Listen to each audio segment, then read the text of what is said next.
Keluarga korban penculikan dan pembunuhan oleh 6 oknum TNI AL dan seorang warga sipil kembali menjalani pemeriksaan tambahan di Polres Purwakarta Rabu sore 28 Juli.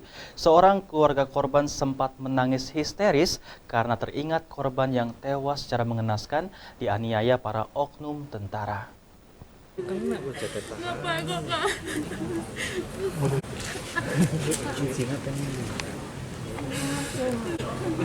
Udah Bu ya? Iya Pak. Siapa yang nggak tega ngeliat mama saya sama bapak saya setiap makan nangis, setiap mau tidur nangis, setiap mau bangun nangis. Bapak mana, siapa yang sakit? Seorang keluarga Bung Kapatiar San Francisco Manalu alias Tony menangis histeris di Mapolres Purwakarta. Dia teringat kembali kepada korban yang harus meregang nyawa akibat diculik dan dianiaya 6 oknum TNI AL dan seorang warga sipil pada 29 Mei lalu. Pihak keluarga tak bisa mempercayai jika Tony harus meninggal dunia dengan cara seperti itu.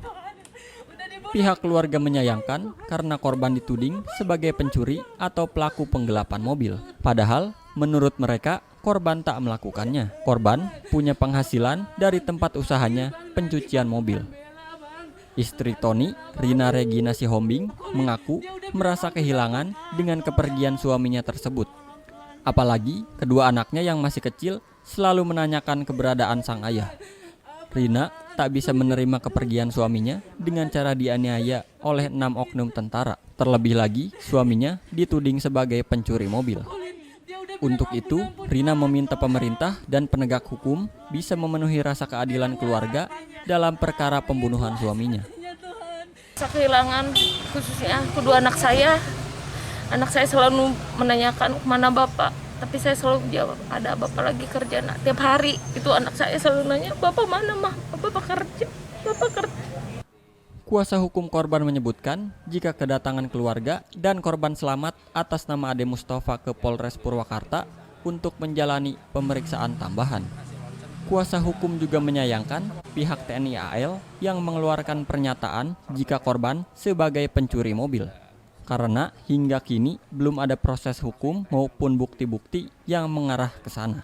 Anak oknum anggota TNI Angkatan Laut yang berdinas di Pomal melakukan penculikan, awalnya penculikan, kemudian ada tindakan penganiayaan kepada Bapak Ade Mustafa dan kepada Bapak Francisco, almarhum Bapak Francisco melakukan tindak pidana pembunuhan. Dan hari ini kita sebagai warga negara yang baik, orang tua almarhum ingin didengar dan diperiksa keterangannya begitu.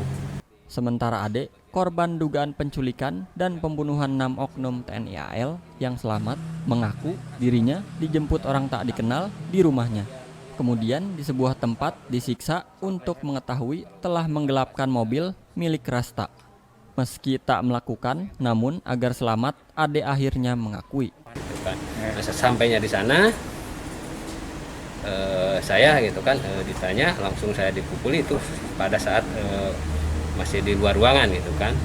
Nah, lalu saya diperdengarkan sebuah rekaman dari handphone gitu kan, yang isinya saya juga nggak begitu dengar gitu nampaknya, cuman di situ yang saya tangkap mengatakan nama saya gitu, menyebutkan nama saya gitu kan. Sementara peristiwa tersebut berawal ketika mobil pick-up milik Rasta, seorang pengusaha kolam jaring apung ikan di Jatiluhur, hilang ketika dipakai oleh Ade Mustafa, sopirnya, Januari 2021 lalu. Mobil tersebut hilang di sekitar pencucian mobil milik Tony di daerah Munjul Jaya, Purwakarta. Terkait hilangnya mobil, Rasta meminta ganti rugi meski asuransinya sudah keluar senilai 68 juta rupiah.